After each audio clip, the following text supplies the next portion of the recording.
আমরা সংখ্যালঘুদের বলি মোদিজিকে দেখে উন্নয়নের জন্য ভোট দাও। 4 কোটি মুসলমান থাকে উত্তরপ্রদেশে, কারোর কোনো ক্ষতি হয়নি। কেউ 20 টাকার বোতল 200 টাকায় বেচেছে, 10 টাকার চিপস 100 টাকায়, সব অরূপ আর সুজিতের লোকেরা। পুলিশ এদের ধরবে নাকি? আপনারা নবান্নতে যাচ্ছেন না কেন? হুমায়ুনের ভয়ে ইমামদের সঙ্গে মিটিং চলছে, নবান্নতে ক্যামেরা পাঠান। গঙ্গাসাগরের প্রস্তুতি মিটিং এর আগে ইমাম সাহেবদের নিয়ে মিটিং হয়েছে। আমি বলবো ইমাম সাহেবরা ওবিসি সার্টিফিকেট নিয়ে একটু প্রশ্ন করবেন মুখ্যমন্ত্রী। ওয়াকফ অ্যামেন্ডমেন্ট বিল মুখ্যমন্ত্রী বলেছিল প্রাণ থাকতে চালু করতে দেব না, ওটা নিয়ে একবার প্রশ্ন করবেন। আর প্রশ্ন করবেন আপনাদের ধর্মীয় স্থান তৈরি করতে গিয়ে তৃণমূলের এমএলএ কেন সাসপেন্ড হন। এই 3টে প্রশ্ন ইমামরা যেন করেন, ইমাম সাহেবরা।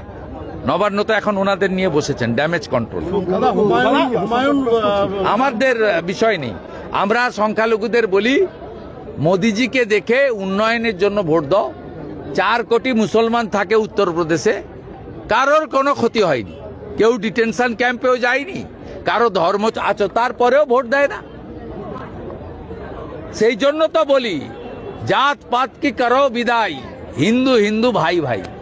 ভাঙচুরের ঘটনায় আরো 3 জনকে গ্রেপ্তার করা হলো। দর্শকদের গ্রেপ্তার করছেন কেন? এক তো যুবক যারা, সেই যুবকদের ইমোশনকে নষ্ট করেছেন। আমি ইতিমধ্যে সকালবেলা কোর্টে গেছি এবং মহামান্য প্রধান বিচারপতি মামলা গ্রহণ করেছেন।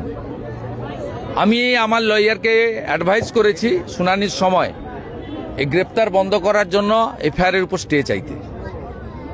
খুব অন্যায় করছে। বেকার যুবকরা তাদের ইনকামের অর্থ, গচ্ছিত অর্থ এমনকি ধার করে নিয়ে গেছে। তারা মেসি ভক্ত, তাদেরকে উল্টে গ্রেপ্তার কেন করছেন? আর আপনার অরূপ বিশ্বাস, সুজিত বোস কেন বাইরে আছে? আপনি আগে অরূপ বিশ্বাসকে গ্রেপ্তার করুন। এটা যেটা হচ্ছে ইয়াং জেনারেশনের সঙ্গে, এর ফলাফল কিন্তু খারাপ হবে।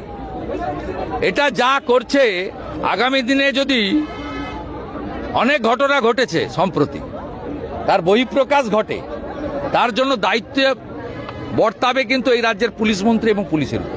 দুর্গের ম্যানেজারকে যেরকম ভাবে তলব করা হলো, পাশাপাশি বিধাননগর পুলিশ এখন বলছে যে জলের বোতল কিভাবে ভেতরে ঢুকলো সেটা তদন্ত করা হবে।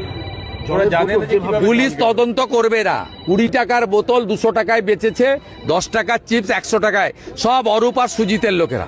পুলিশ এদের ধরবে নাকি? আগামীকাল পুলিশের হাতে তদন্ত রাখা যাবে না, ওই জন্যই হাইকোর্টে